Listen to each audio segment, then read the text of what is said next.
الحمد للہ رب العالمین والصلاة والسلام علی رسولہ النبی الکریم وعلی آلہ واصحابہ اجمعین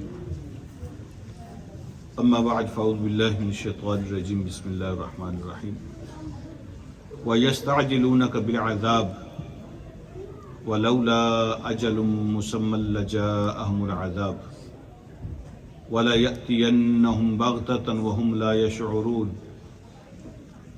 يستعجلونك بالعذاب وإن جهنم لمحيطة بالكافرين صدق الله مولانا العظيم اللهم صل على سيدنا مولانا محمد مبارك وسلم عليه صلاة سلاما كثيرا كثيرا۔ انشاءاللہ آج ہم سورہ العنکبوت کمپلیٹ کریں گے اور اگلے ہفتے سے انشاءاللہ سورہ روم سٹارٹ ہوگی۔ آخری حصہ ہے سورہ عنکبوت کا۔ اللہ رب العالمین ارشاد فرماتے ہیں ہر سوسائٹی میں ایسا ہوتا ہے جب کوئی لوگ ضد پہ آ جاتے ہیں، ضد پہ ایک بندے کو بات سمجھ نہ آ رہی ہو تو وہ اس طرح کی بات نہیں کرتا، لیکن ایک آدمی ضد پہ ہو نا، سٹبرنس جو ہوتی ہے وہ ڈیفرنٹ ہوتی ہے۔ اگر ضد پہ آ جائے بندہ تو پھر وہ اس طرح کی بات کرتا ہے جو یہاں بیان ہوئی ہے۔ مکہ میں جب حضور علیہ السلام کی بات سنتے تھے کہ آپ لوگوں کو دعوت دیتے تھے تو وہ ضد میں آ جاتے تھے، کیونکہ انہوں نے روکنے کی ہر ممکن کوشش کی تھی، کام رکا نہیں، بڑھتا جا رہا تھا، تو ان کو ضد اور چڑ ہو گئی تھی۔ تو جب بندہ ضد میں اور چڑ میں ہو جاتا ہے تو پھر اس طرح کی بات کرتا ہے۔ انہوں نے کہا وہ یستعجلونک بالعذاب، وہ کہتے تھے لے آؤ جلدی کرو، پھر وہ عذاب جس سے میں تم روز ڈراتے ہو کدھر ہے؟ اگر آپ اللہ کے سچے نبی ہیں تو پھر لاؤ یار، یہ روز روز کی باتیں دھمکیاں چھوڑو، لاؤ عذاب۔ ضد میں آ کے بندہ چڑ میں آ کے ایسی بات کرتا ہے، لاؤ عذاب کدھر ہے؟ اللہ نے اس کا جواب دیا۔ اللہ فرماتے ہیں وَلَوْلَا أَجَلٌ مُّسَمًّى لَجَاءَهُمُ الْعَذَابُ۔ اللہ کی اپنی اسکیم ہے، اللہ کی ہر کام کی اپنی اسکیم ہوتی ہے۔ اگر اللہ نے عذاب کے لیے ایک ٹائم فریم نہ رکھا ہوتا تو ان پہ عذاب آ چکا ہوتا، یعنی ان کے کاموں میں کوئی کسر نہیں ہے، یہ ڈیزرو کرتے ہیں، لیکن ابھی تک جو نہیں آیا تو اس میں اللہ رب العالمین کی اپنی اسکیم ہے۔ اللہ کے پلان اپنے ہوتے ہیں، اللہ کی لائنز اپنی ہوتی ہیں۔ جب کوئی اس لائن کو کراس کرتا ہے تو پھر اللہ معاف نہیں کرتے۔ اللہ کی اسکیم کے تحت عذاب آئے گا، ان کے مانگنے سے نہیں آتا۔ پہلی بات تو یہ ہے کہ ہر کام کے لیے اللہ پاک نے اپنی ایک اسکیم بنائی ہوئی ہے، تو ایک مدت مقرر ہے، ایک لمٹ طے ہوئی ہے، تو جب وہ وقت آئے گا تو عذاب آئے گا۔ اب اگر نہیں آ رہا تو اس کا مطلب یہ نہیں کہ اللہ کو پتہ نہیں ہے، یا اللہ کوئی کمزور ہے نعوذ باللہ وہ عذاب بھیج نہیں سکتا، یا نبی علیہ السلام نعوذ باللہ جھوٹ بول رہے ہیں، ایسی کوئی بات نہیں۔ صرف ایک ہی وجہ ہے، ریزن ہے عذاب نہ آنے کی، کہ اللہ کی اسکیم میں بھی وہ وقت نہیں آیا۔ اگلی بات فرمائی وَلَا يَأْتِيَنَّهُمْ بَغْتَةً، وہ آ جائے گا ان کے اوپر اچانک، وہ اچانک آئے گا۔ یعنی اللہ کے عذاب جو ہے نا وہ الارم بجا کے نہیں آتے، ہوٹر بجا کے نہیں آتے، اطلاع کر کے نہیں آتے۔ جب اللہ کی پکڑ آتی ہے تو اچانک آتی ہے۔ وَهُمْ لَا يَشْعُرُونَ، ان کو پتہ بھی نہیں چلے گا، ان کو سمجھ بھی نہیں آئے گی، وہ اچانک آتے ہیں۔ میں جب یہ پڑھ رہا تھا نا یہ آیت وَهُمْ لَا يَشْعُرُونَ کا لفظ جو ہے، تو میرے ذہن میں اللہ رب العالمین رحم فرمائے ایک اور بھی اس کا مفہوم آ رہا تھا، وہ یہ کہ وَلَا يَأْتِيَنَّهُمْ بَغْتَةً وَهُمْ لَا يَشْعُرُونَ، اچانک آتا ہے اور لوگوں کو پتہ نہیں چلتا کہ یہ عذاب ہی ہے کہ نہیں۔ لوگ سمجھ نہیں پاتے کہ وہ سمجھتے ہیں یہ تو جی مجھے میرا بزنس تباہ ہو گیا، یا میرے بچے جو ہیں نا وہ یہ ہو گئے، میری بیوی کے ساتھ یہ ہو گیا، میری فیملی کے ساتھ یہ ہو گیا، تو لوگ سمجھتے ہیں کہ نہیں یہ تو اس وجہ سے ہو گیا، اس وجہ سے ہو گیا۔ اللہ کی طرف سے یہ شیکنگ ٹریٹمنٹس ہوتی ہیں، اور بعض لوگوں کے لیے اللہ کے عذاب ہوتے ہیں وَهُمْ لَا يَشْعُرُونَ، ان کو سمجھ نہیں آتی کہ یہ بھی عذاب ہی ہے۔ اللہ کی سزا کی مختلف صورتیں ہوتی ہیں، اس کی مختلف شکلیں ہوتی ہیں، تو اللہ کے ساتھ اللہ کا انکار کرنے والے لوگ جو ہیں اس کے اندر ریزننگ تلاش کرتے رہتے ہیں وہ کہتے ہیں یہ جو فلڈ آ گیا، یہ جو آدھی دنیا فار ایگزامپل تباہ ہوئی، یہ جو ارتھ کوئک ہو گئے، تو یہ اس کی سائنٹیفک ریزن تلاش کرتے ہیں، ایسے ہوا تھا، ویسے ہوا تھا، ویسے ہوا تھا، اس لیے ہو گیا۔ ان کو سمجھ نہیں آتی کہ یہ بھی عذاب کی کوئی شکل ہوتی ہے، وہ ہم لا یشعرون، سمجھ نہیں پاتے، وہ اس کی کوئی اور ریزننگ تلاش کرنا شروع کر دیتے۔ اللہ فرماتے ہیں وہ آئے گا، ان کو پتہ بھی نہیں چلے گا کیسے آیا، کدھر سے آیا، کیسے آیا، کب آیا، اللہ اچانک پکڑتے۔ اس کے بعد فرمایا یستعجلونک بالعذاب وان جہنم لمحیطۃ بالکافرین، وہ کہتے ہیں عذاب جلدی لاؤ، عذاب جلدی لاؤ، عذاب میں جلدی میں چاہ رہے ہیں، حالانکہ وہ آ چکا ہے، ان کو نظر نہیں آ رہا، جہنم تو ان کو گھیرے میں لے چکی ہے۔ ان جہنم لمحیطۃ بالکافرین، جو کافر ہیں وہ جہنم کے گھیرے میں آ چکے ہیں، چاروں طرف سے جہنم ان کو گھیر لیا ہے، بس اللہ کی اسکیم کے مطابق ان کی سانس نکلنے کی دیر ہے۔ وہ پتہ نہیں کس عذاب کی بات کر رہے ہیں، وہ کہتے ہیں لاؤ عذاب، جلدی کرو۔ اللہ فرماتے ہیں جہنم تو آلریڈی ان کو گھیرے میں لے چکی ہے، اور کس عذاب کی بات کر رہے ہو؟ بس اللہ کی اسکیم جب ہوگی تو تمہاری سانس نکلنے کی دیر ہے، تم جہنم کی لپیٹ میں آ چکے ہو، سرکل کے اندر ہو، اس کی پکڑ میں ہو۔ یوم یغشاہم العذاب، کیا حال ہوگا ان کا جس دن عذاب ان پہ چھا جائے گا، یعنی ہر طرف عذاب ہی عذاب ہوگا۔ چھا جانے کا مطلب یہ ہے کہ ہر طرف عذاب ہی عذاب ہوگا۔ من فوقہم، اوپر سے عذاب، ومن تحت ارجلہم، نیچے سے عذاب ہوگا۔ ویقول، اللہ اعلان کریں گے، ذوقوا ما کنتم تعملون، چکھو اس کا مزہ جو تم کام کیا کرتے تھے، یہ تمہارے کاموں کا مزہ ہے جو تم کیا کرتے تھے، موج مستیاں جو تم کرتے تھے، یہ ان کا مزہ ہے، چکھو اس کو، یہ اس کی سزا ہے۔ اوپر سے نیچے سے چاروں طرف سے عذاب ان کو گھیرا ہوگا۔ پھر اللہ رب العالمین نے ارشاد فرماتے ہیں، اب اشارہ فرمایا اللہ پاک نے اہل ایمان کے، نبی علیہ السلام کے ساتھیوں کے لیے جو مکہ میں مشکل وقت سے گزر رہے تھے، ان کے لیے اشارہ کیا کہ ابھی دروازے کھلنے والے ہیں تمہارے لیے۔ ایک آپشن اللہ نے دی، وہ آپشن کیا تھی؟ یا عبادی الذین آمنوا، اے وہ لوگوں جو میرے بندوں جو ایمان لائے ہو، اے میرے خاص بندے جو ایمان لائے ہو، ان ارضی واسعہ، میری زمین بہت کھلی ہے، میری زمین بہت وسیع ہے، بہت کھلی ہے۔ فَإِيَّايَ فَاعْبُدُونِ، عبادت صرف میری کرنی ہے۔ اگر مکے والے تمہیں اپنے گھر میں نہیں رہنے دیتے، گھر چھوڑ دو، فیملی میں نہیں رہنے دیتے، فیملی چھوڑ دو، علاقے میں نہیں رہنے دیتے، علاقہ چھوڑ دو، لیکن عبادت میری کرنی ہے۔ یعنی اس حد تک بھی جا کے میں عبادت کسی اور کی کرنے کی اجازت نہیں دیتا، عبادت میری کرنی ہے، لیکن میری زمین بڑی وسیع ہے۔ تو اشارہ کیا کہ اگر چھوڑنا پڑے تو تیار ہو جاؤ۔ تو اہل ایمان کی یہ شان ہے، لیکن کہنا بڑا آسان ہوتا ہے، سچی بات ہے۔ اس طرح کی باتیں سن لینا، کہہ لینا، پڑھ لینا بڑا آسان ہے، کرنا بہت مشکل ہے۔ اور انہوں نے کیا، انہوں نے کر کے دکھایا۔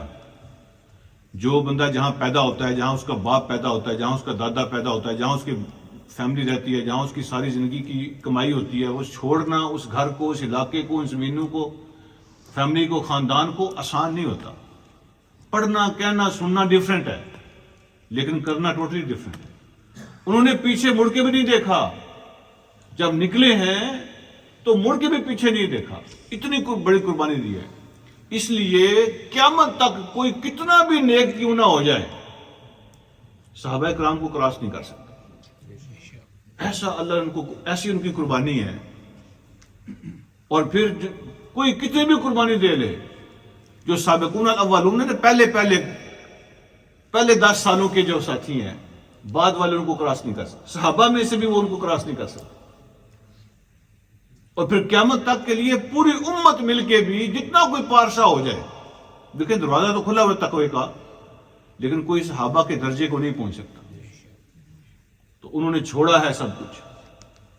اللہ فرماتے ہیں عبادت تو میری کرنی ہے، اگر تمہیں اپنے گھر میں نہ رہنے دیں تو گھر چھوڑ دینا، علاقہ چھوڑ دو، ملک چھوڑ دو، ہجرت کرو، لیکن عبادت میری کرنی ہے۔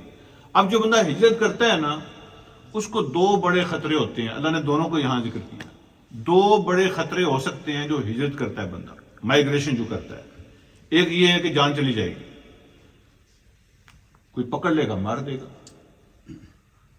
ہجرت بندہ اس وقت کرتا ہے جب کمزور ہوتا ہے، وہاں رہ نہیں سکتا، فزیکلی وہ مقابلہ نہیں کر سکتا، تو اس کو خطرہ یہ ہوتا ہے کہ جان چلی جائے گی، اور دوسرا خطرہ یہ ہوتا ہے کہ کھائیں گے کہاں سے، اپنا گھر بار چھوڑ کے نکلیں گے، پتہ نہیں کہاں پہنچیں گے، تو کھائیں گے کہاں سے۔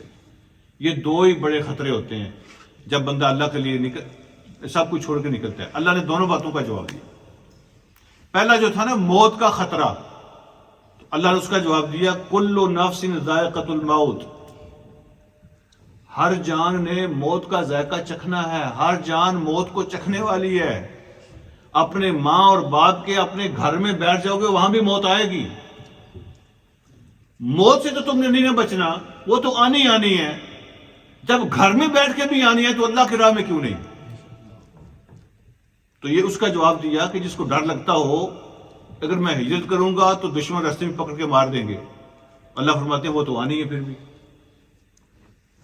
اور قرآن میں کہا کہ تم محل بنا لو، محل بڑے مضبوط، فورس بنا لو، قلعے بنا لو، اور ان پہ پہرے دار لگا دو، یعنی ایسا بھی سسٹم ہونا آٹومیٹک کہ کہیں سے بھی کوئی موومنٹ ہو نا تو چاروں طرف سے میزائل آن ہو جائیں گے، اور اس محل کا قلعے کا کوئی دروازہ نہ ہو، کوئی کھڑکی نہ ہو، اور چاروں طرف آٹومیٹک سسٹم لگاؤ، کوئی موومنٹ نہیں ہو سکتی، اس کے اندر تم بیٹھے ہو تو موت وہاں بھی آئے گی۔ وَلَوْ كُنْتُمْ فِي بُرُوجٍ مُشَيَّدَةٍ، اگر مضبوط قلعوں کے اندر بھی بیٹھے ہوگے تو موت ادھر بھی آئے گی، موت سے تو تم بچ نہیں سکتے۔ تو پہلے سوال کا خطرے کا جواب دیا کہ اگر تمہارے ذہن میں یہ بات ہو کہ مارے جائیں گے تو موت سے نہیں بچو گے، وہ تو آنی آنی ہے، لہٰذا پھر موت سے ڈر کس بات کا؟ جو ہونا ہی ہونا ہے، کسی جگہ بچ نہیں سکتا، تو اس سے پھر ڈرنا کس بات؟ تو وہ تو آئے گی، گھر بیٹھے بھی آئے گی۔ یہاں جو لفظ اللہ نے استعمال کیا ذائقۃ الموت، کہ ہر آدمی نے، ہر نفس نے، ہر جان نے موت کو چکھنا ہے، وہ چکھنے والی ہے موت کو۔ یہ جو ذائقہ کا لفظ ہے نا، یہ کئی موقعوں پہ بھی، یہ جنازے پہ، فوتگی پہ میں یہ آیت پڑھ کے سناتا رہتا ہوں، ذائقہ جو ہے نا لفظ استعمال کیا، چکھنا۔ تو جس طرح ہر آدمی کا ٹیسٹ اپنا اپنا ہوتا ہے نا، ذائقہ اپنا اپنا ہوتا ہے، ہر بندے کی موت کا بھی ٹیسٹ اپنا اپنا ہوگا۔ ہر بندے نے ذائقہ چکھنا ہے موت کا، لیکن ہر بندے کا ذائقہ اپنا اپنا ہوگا۔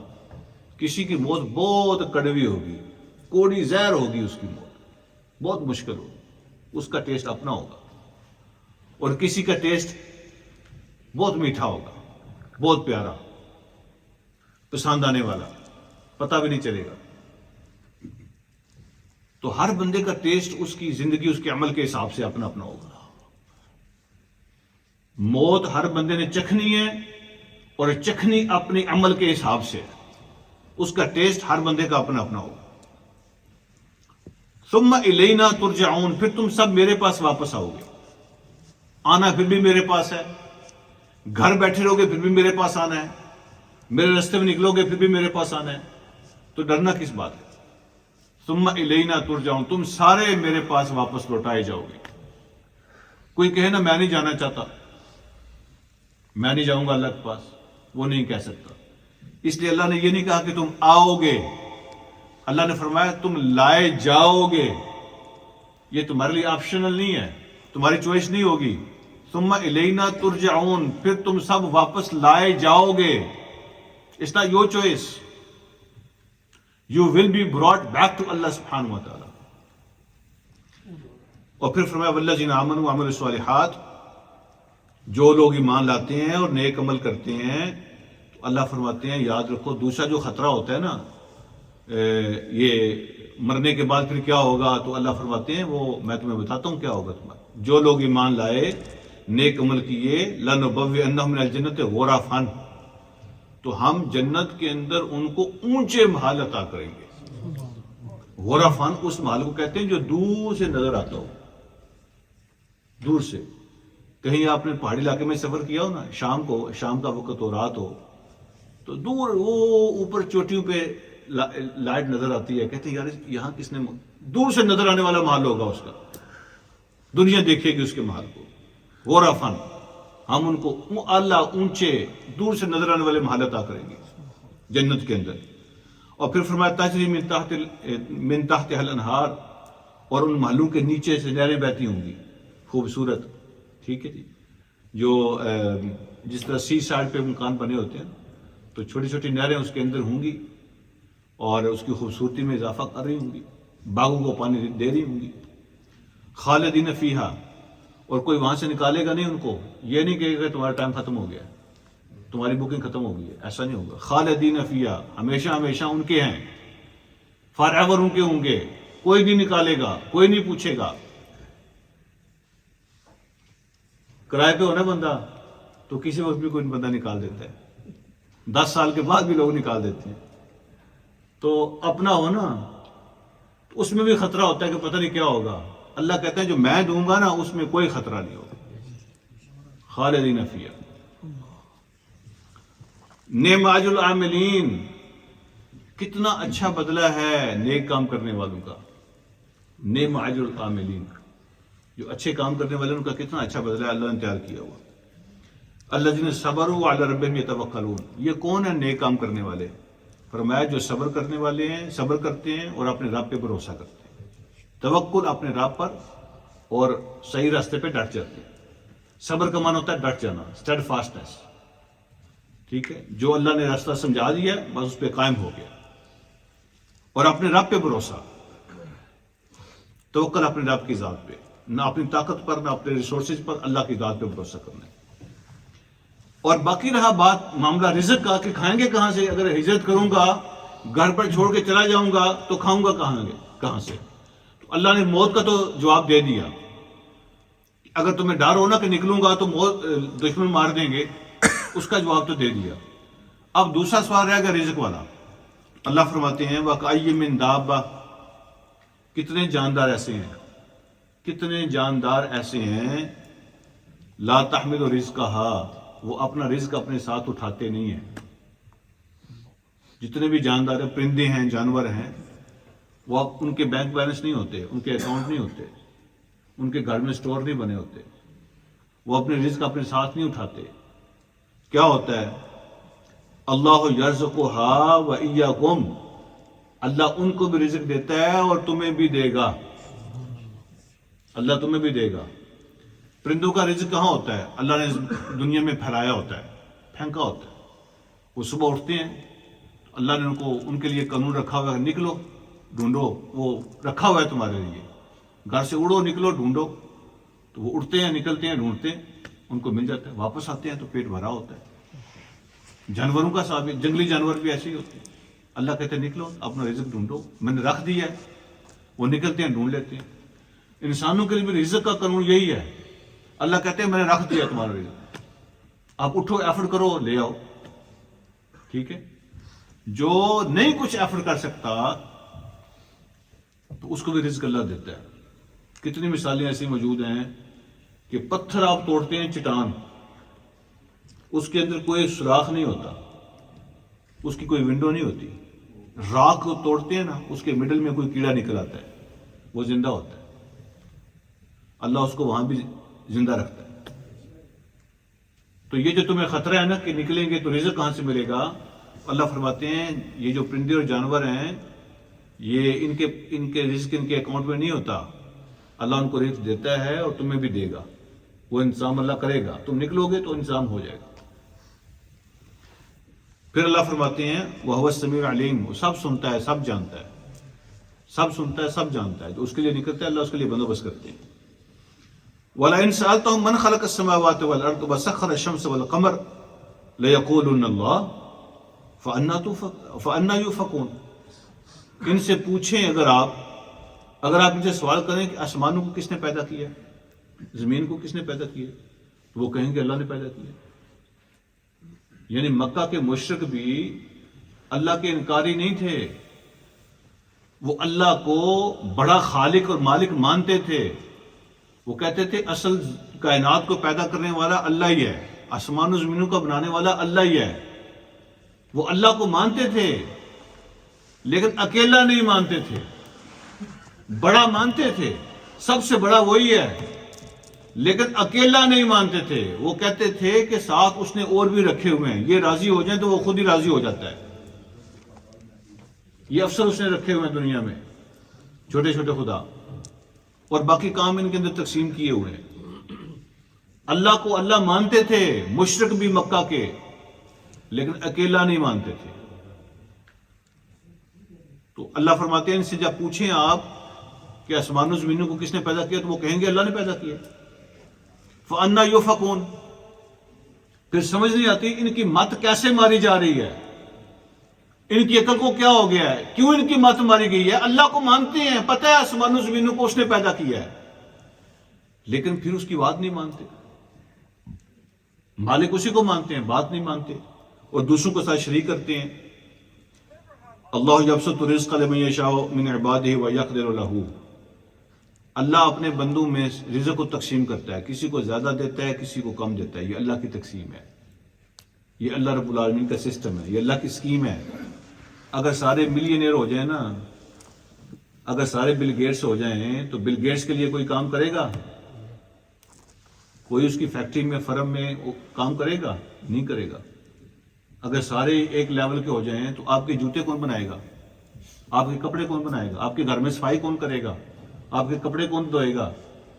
ٹھیک ہے، آپ کا ڈرائیور کون بنے گا؟ آپ کا کک کون بنے گا؟ دنیا نہیں چل سکتی۔ اگر تم سارے ہی بلینئر ہو جاؤ تو تمہارے کام نہیں چلیں۔ تو یہ اللہ رب العالمین کی اپنی ایک اسکیم ہے، کسی کو زیادہ دیتا ہے تو وہ بھی آزماتا ہے، کسی کو کم دیتا ہے تو وہ بھی آزماتا ہے۔ تو رزق کا جو معاملہ ہے نا، اللہ فرماتے ہیں کسی کو کم کسی کو زیادہ، یہ اللہ کی اسکیم ہے دنیا کا نظام چلانے کے لیے۔ اسی میں امتحان ہے اللہ کا، اسی میں اللہ امتحان لیتے ہیں اپنے بندے کا۔ اللہ یبسط الرزق لمن یشاء، جس کو چاہتے ہیں اللہ زیادہ دیتے ہیں اپنے بندوں میں سے، ویقدر لہ، جس کے لیے چاہتا ہے کام کر لیتا ہے۔ ان اللہ بکل شیء علیم، اللہ ہر چیز کو جانتے ہیں، ان کو پتہ ہے نظام کیسے چلانا ہے۔ وَلَئِن سَأَلْتَهُمْ، اگر آپ ان سے یہ پوچھیں من نزل من السماء ماء فاحیا به الارض من بعد موتها، اگر آپ ان سے پوچھیں کہ آسمانوں سے پانی کون برساتا ہے اور اس پانی کے ذریعے سے مری ہوئی زمین کو زندہ کون کرتا ہے، بیرن اور بنجر جو زمین ہو جاتی ہے اس کو پھر دوبارہ زندہ کون کرتا ہے، کچھ نہیں اگتا، خشک صاف ہو جاتی ہے، پھر بارشیں ہوتی ہیں، پھر ہری ہو جاتی ہے، یہ سارا کچھ کون کرتا ہے؟ لَيَقُولُنَّ اللَّهُ، وہ سارے کہیں گے کہ ہاں سب کچھ اللہ ہی کرتا ہے۔ قُلِ الْحَمْدُ لِلَّهِ، پھر اے نبی کہیے الحمدللہ۔ جب وہ کہیں گے نا اللہ ہی کرتا ہے تو کہیں الحمدللہ۔ کیا مطلب ہے یہاں پہ الحمدللہ کا؟ دو معنی ہیں یہاں پہ الحمدللہ۔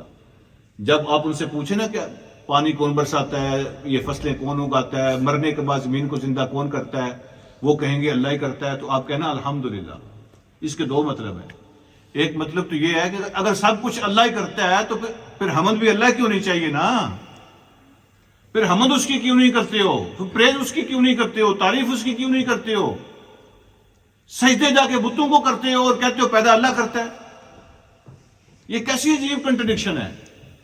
اگر سب کچھ اللہ کرتا ہے تو قل الحمدللہ، تو ان کو بتاؤ کہ پھر حمد بھی اللہ کی کیا کرو نا۔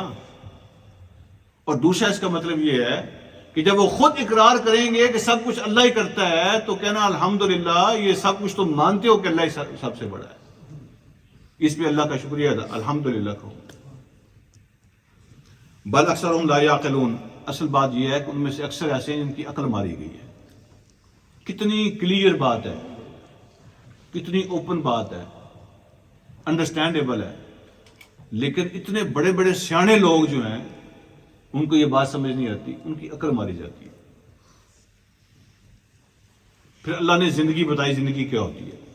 وَمَا هَٰذِهِ الْحَيَاةُ الدُّنْيَا إِلَّا لَهْوٌ وَلَعِبٌ، یہ دنیا کی زندگی کچھ نہیں ہے سوائے کھیل کے اور تماشے کے، ڈرامہ نہیں جیسے ہوتا، لعب یہ ڈرامہ ہے، دنیا کی زندگی کی حقیقت ہے۔ جیسے ڈرامہ ہوتا ہے نا، اور جیسے کھیل ہوتا ہے بچوں کا، بچے کھیل رہے ہوتے ہیں نا، وہ انجوائے کر رہے ہوتے ہیں، اور وہ کیا انجوائمنٹ فار لائف ہوتا ہے، تھوڑی دیر کے لیے ہوتا ہے، اس کے بعد ختم ہو جاتے ہیں۔ جیسے ڈرامہ ہوتا ہے نا، ڈرامے میں ایک آدمی کنگ ہوتا ہے اور سارے اس کے نوکر اس کی فوج ہوتی ہے، وہ اشارہ کرتا ہے نا ایسے، جناب لڑائی شروع ہو جاتی ہے، وہ اشارہ کرتا ہے رک جاتی ہے، اس کے حکم کے بغیر کوئی کھڑا ہو تو بیٹھ نہیں سکتا، کوئی بیٹھا ہو تو کھڑا نہیں ہو سکتا، میں ڈرامے کی بات کر رہا ہوں۔ لیکن جیسے ہی وہ ایکٹنگ اوور ہوتی ہے، ڈرامہ ختم ہوتا ہے، پھر کیا ہوتا ہے؟ نہ بادشاہ بادشاہ رہتا ہے، نہ فوج فوج رہتی ہے۔ وہ حقیقت میں تو نہیں تھے نا، وہ ریئل تو نہیں تھا، وہ جو کنگ بنا ہوا تھا وہ ریئل تو نہیں تھا، وہ تو ڈرامے میں بنا ہوا تھا، اس کی کنگڈم ختم ہو جاتی ہے۔ اللہ کہتے ہیں دنیا بھی ایسے ہی ہے، یہاں لوگ سمجھتے ہیں میں بادشاہ ہوں، سمجھتے ہیں میرے اشارے پہ سارا کچھ ہو رہا ہے، لیکن یہ ایسے کہ جیسے ڈرامہ ہوتا ہے، وہ ہوتا نہیں ہے، اصل میں سمجھ رہا ہوتا ہے۔ جیسے ہی کیمرہ بند ہوتا ہے اس کی بادشاہی ختم ہو جاتی ہے، سانس نکلا تو حقیقت سامنے آ جاتی ہے، میں تو کچھ بھی نہیں تھا، وہ جو مجھے ڈائریکٹر تھا نا اس نے مجھے بادشاہ بنایا ہوا تھا۔ تو دنیا ایسے ہے جیسے ڈرامہ ہوتا ہے، اور آپ نے دیکھا ہوگا فلم اور ڈرامے کے اندر کچھ لوگ جو ہے نا جناب بڑے بڑے بنگلوں میں رہتے ہیں، بڑی بڑی گاڑی میں سفر کرتے ہیں، بڑے بڑے ہوٹلوں میں رہتے ہیں، لیکن اصل میں نہیں ہوتے، اصل میں نہیں ہوتے، نہ بنگلہ اس کا ہوتا ہے، نہ ہوٹل اس کا ہوتا ہے، نہ گاڑی اس کی ہوتی ہے۔ جیسے ہی کیمرہ بند ہوتا ہے سب کچھ ختم ہو جاتا ہے۔ یہ دنیا ایسے ہی ہے، لوگ سمجھے سب کچھ میرا ہے، اس کا نہیں ہوتا، یہ ڈرامے کی طرح ہوتا ہے۔ اللہ فرماتے ہیں یہ دنیا جو ہے نا یہ لعب ہے، یہ ایک تماشے کی طرح ہے، جیسے آپ ایک کھیل کھیل رہے ہو، تماشا کر رہے ہو، ڈرامہ کر رہے ہو، ایسے ہی ہوتا ہے۔ وَإِنَّ الدَّارَ الْآخِرَةَ لَهِيَ الْحَيَوَانُ، اور آخرت کا جو گھر ہے نا وہ اصل زندگی ہے، جو اصل زندگی ہے نا، حقیقی زندگی، ریئل لائف، وہ آخرت کی لائف ہے، دنیا کی لائف ایک ڈرامہ ہے۔ لَوْ كَانُوا يَعْلَمُونَ، کاش ان کو سمجھ آ جائے، کاش وہ جان لیں کہ اصل زندگی آخرت کی زندگی ہے۔ اوکے، اب اللہ نے ایک مثال دی ہے، یہ ایک مثال بھی ہے، میرے اور آپ کے لیے بھی ہے، اس کو سمجھنا ذرا، ذہن میں رکھیں اس کو۔ وَإِذَا رَكِبُوا فِي الْفُلْكِ، جب کشتی میں لوگ سوار ہوتے ہیں، بوٹ میں بیٹھتے ہیں، دعوا اللہ مخلصین لہ الدین، تو جب پانی کی ویوز آتی ہے نا تو سب کچھ بھول جاتا ہے، صرف اللہ یاد رہتا ہے، اس کو پکارتے ہیں، یا اللہ آج بچا لینا، آج بچا لینا۔ جب کشتی میں بیٹھتے ہیں، شپ میں چلتا ہے شپ، تو سمندر میں طوفان آ جاتا ہے تو پھر سب کچھ بھول جاتا ہے، سارے خدا بھول جاتے ہیں، ایک اللہ یاد رہتا ہے، ٹھیک ہے۔ فَلَمَّا نَجَّاهُمْ إِلَى الْبَرِّ، جب اللہ ان کو سلامتی کے ساتھ بچا کے کنارے پہ لے جاتا ہے، اِذَا هُمْ يُشْرِكُونَ، وہاں پہنچ کے پھر اور لوگوں کو بھی ساتھ شریک کر لیتے ہیں، آج تو ہم بچ گئے فلاں کی وجہ سے، آج ہم بچ گئے فلاں کی وجہ سے، پھر دوسروں کو شریک کر لیتے ہیں۔ جب اندر تھے تو باقی سب کچھ بھولے ہوئے تھے، صرف ایک اللہ یاد آ رہا تھا، جب کنارے لگتے ہیں تو پھر باقیوں کا بھی حصہ کر لیتے ہیں، ٹھیک۔ اصل میں تو یہ ہو گیا تھا، اصل میں اس کی وجہ سے، اصل میں اس کی وجہ سے دوسروں کو شریک کر لیتے ہیں۔ یہ جو دنیا کی زندگی ہے نا جس میں ہم چل رہے ہیں، یہ بوٹ کی طرح ہے، یہ کشتی ہے، ٹھیک ہے۔ یہاں جب پراسپیرٹی ہوتی ہے نا رب بھول جاتے ہیں، جب کنارے لگ جاتے ہیں نا، وہ مولانا مودودی نے لکھا ہے کہ جب بندہ پراسپیرٹی میں ہوتا ہے نا، آسانی میں ہوتا ہے، نہ ہم بندے نہ وہ رب، یہ رویہ ہوتا ہے ہمارا، ہم اس کے بندے نہیں ہوتے، وہ ہمارا رب نہیں ہوتا۔ لیکن جب پھنس جاتے ہیں تو پھر ہم غلام اور وہ مالک، ایسا رویہ ہوتا ہے۔ اور خود اللہ نے قرآن میں بھی یہ بات ارشاد فرمائی ہے کہ ہمارے پاس سے ایسے گزر جاتے ہیں جیسے ہمارا ان کا کوئی رشتہ ہی نہیں، ہمیں جانتے ہی نہیں ہے۔ میرے پاس سے گزر کے میرا حال تک نہ پوچھا ہے جی، میرے پاس سے گزر کر میرا حال تک نہ پوچھا۔ ڈاکٹر صاحب کو شعر آتا ہوگا، میں کیسے مان جاؤں کہ دور جا کے روئے، میں یہ کیسے مان جاؤں کہ وہ دور جا کے روئے۔ تو اللہ کہتے ہیں میرے پاس سے گزر جاتے ہیں ایسے جیسے میرا ان کا کوئی رشتہ ہی نہیں ہے۔ جب آسانی ہوتی ہے نا پھر بدمستیاں شروع ہو جاتی ہیں۔ ہماری زبان میں ایک لفظ ہے پنجابی میں، پتہ نہیں گجرات والے استعمال کرتے ہیں، باقی پتہ نہیں کرتے ہیں کہ نہیں کرتے، کہتے ہیں جب بندہ آسانی میں ہوتا ہے نا پدیکڑے مارتا ہے۔ پدیکڑے سمجھتے ہیں آپ؟ جس طرح گدھا نہیں، گدھے اور جنگلی جانور جب وہ پیٹ بھرا ہوتا ہے ان کا، پھر وہ چھلانگیاں لگاتے ہیں، پھر وہ ادھر ادھر، ان کے پھر وضو بھی ٹوٹ رہا ہوتا ہے ساتھ ساتھ، اس کو پدیکڑا کہتے ہیں۔ جب ایسا بندہ ہوتا ہے نا پھر وہ پدیکڑے مارتا ہے، اس کو پھر کچھ یاد نہیں ہوتا، اچھلتا ہے، مستیاں کرتا ہے جناب، ہیں جی۔ پھر جب پکڑا جاتا ہے تو پھر جناب وہ جاگ کی طرح بیٹھ جاتے ہیں. جب کنارے لگ جاتے ہیں، اللہ کہتے ہیں جب کنارے لگتے ہیں تو پھر اوروں کو ساتھ شامل کر لیتے ہیں. جب سمندر کے بیچ میں ہوتے ہیں تو پھر باقی سب بھول جاتے ہیں، اللہ ہی یاد رہتا ہے. یہ ہے زندگی کی منافقت، یہ ہپوکریسی ہے لائف کی. اللہ رب العالمین فرماتے ہیں اب مکہ والوں کے ایک یاد کروائی، ایک نعمت اپنی یاد کروائی. اب علم یراؤ، کیا انہوں نے کبھی غور نہیں کیا؟ انا جعلنا حرمن آمنا، یہ جو حرم ہے نا مکہ، اس کو امن کی جگہ ہم نے بنایا ہے. ہزاروں سال سے یہاں امن قائم ہے. اور یہ کس نے کیا ہے امن قائم؟ ہم نے کیا ہے. یہ احترام اس جگہ کو ہم نے دیا ہے.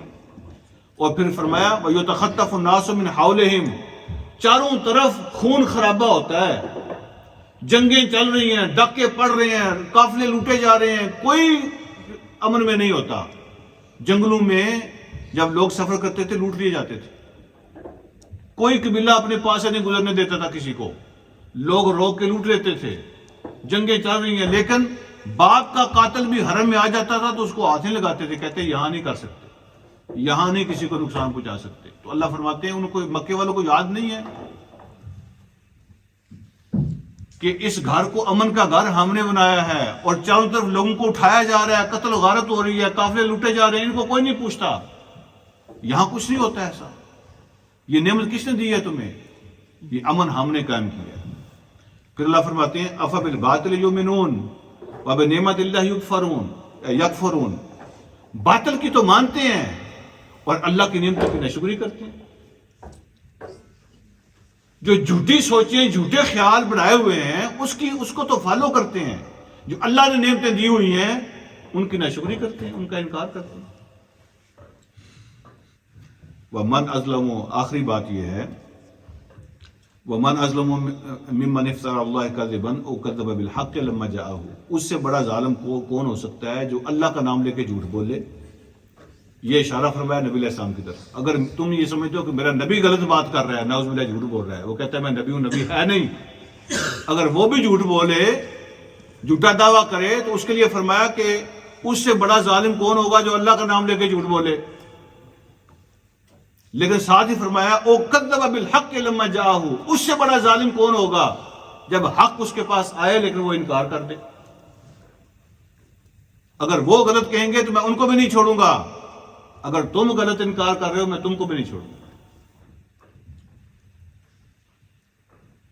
اور پھر آخری جو آیت ہے اس میں اللہ پاک نے بڑی خوبصورت بات ارشاد فرمائی، پرنسپل اپنا بیان کیا.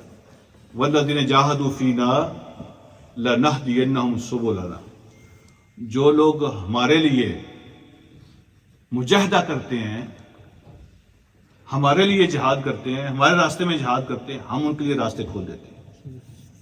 وے فورورڈ اور وے آؤٹ ہم ان کے لیے بنا دیتے ہیں. یہ جو ہے نا والذین جاہدوا فینا، آپ اس کو سمجھ لیں، جہاد کا مطلب دشمن سے لڑنا نہیں ہوتا. یہ تو ایک سٹیپ ہوتا ہے جب آ جاتا ہے زندگی میں. جہاد سب سے پہلے اپنے خلاف لڑنے کو کہتے ہیں، اپنے دل کے خلاف، اپنی سوچوں کے خلاف، اپنی خواہشات کے خلاف، اپنی رسموں کے خلاف. جہاد تو اپنے سے شروع ہوتا ہے. تو اللہ نے اس جہاد کی بات کی ہے، اور پھر چلتے چلتے چلتے چلتے میدان میں پہنچتا ہے. اور پھر جو اللہ کی بات دل میں آتی ہے نا، اس کو اور کوئی روکتا ہے نا، پھر اس سے لڑائی لڑنی پڑتی ہے. یہ تو بہت بعد میں جا کے بات آتی ہے دشمن سے لڑنے کی. والذین جاہدوا فینا، جو ہمارے لیے جہاد کرتے ہیں، اپنی خواہشات سے لڑتے ہیں، اپنی رسموں سے لڑتے ہیں، اپنے دل سے لڑتے ہیں، اپنے دماغ سے لڑتے ہیں. کوشش کرنا، اسٹرگل کرنا، اس کو کہتے ہیں جہاد. Struggle hard in the way of Allah, not necessarily just in the battle. جو لوگ اللہ کے لیے اسٹرگل کرتے ہیں نا، اللہ فرماتے ہیں ان کے لیے راستے ہم ضرور کھول دیتے ہیں. لَنَهْدِيَنَّهُمْ، definitely we will open the ways for them. پھر اللہ کہتے ہیں میں ان کو سمجھا دیتا ہوں. جب وہ کسی مشکل وقت میں پھنستے ہیں میں بتا دیتا ہوں صحیح کیا ہے غلط کیا ہے. میں ان کو سمجھا دیتا ہوں حق کیا ہے اور باطل کیا ہے. میں ان کو بتا دیتا ہوں نقصان کیا ہے فائدہ کیا ہے. جو اپنے ضمیر سے، اپنی خواہشات سے میرے لیے لڑتے ہیں دشمن سے میرے لیے لڑتے ہیں تو ہم ان کا ہاتھ پکڑتے ہیں، ان کو راستہ دکھاتے ہیں. یہ اللہ رب العالمین کا پرنسپل ہے. اللہ ایسا کرتے ہیں. وَإِنَّ اللَّهَ لَمَعَ الْمُحْسِنِينَ، اور جو اللہ کے لیے کام کرنے والے احسان کرنے والے ہوتے ہیں، اللہ ان کے ساتھ ہوتا ہے. بے شک اللہ ان کے ساتھ ہوتا ہے. یہ اتنی بڑی ڈگری ہے جس کا تصور نہیں کیا جا سکتا، بیانڈ آور امیجنیشن ہے. اللہ خود کہہ دیتا ہے کہ جو احسان کرنے والے ہیں اللہ ان کے ساتھ ہوتا ہے. ساتھ ماں کا معنی یہ ہوتا ہے ایسے سے، بالکل یہ دو انگلیاں کٹھی ہیں، یہ ماں ہے، ساتھ. محسنین جو ہوتے ہیں اللہ ان کے ساتھ ہوتا ہے. یہ میٹافوریکل لینگویج ہے لیکن یہ حقیقت ہے. اللہ ان سے دور نہیں ہوتا، وہ ان کے ساتھ رہتا ہے. اس کا مطلب یہ اللہ کی رحمت ان کے ساتھ ہوتی ہے. وہ ہر وقت اللہ کی رحمت کے پردے میں ہوتے ہیں، اس کے سائے میں ہوتے ہیں. اتنی بڑی خوشخبری ہے جو بیانڈ آور امیجنیشن ہے. میں ان کے خود ساتھ ہوتا ہوں جو احسان کرتے ہیں. اللہ مجھے اور آپ کو سمجھنے کی عمل کی توفیق عطا فرمائے. وآخر دعوانا الحمدللہ رب العالمین.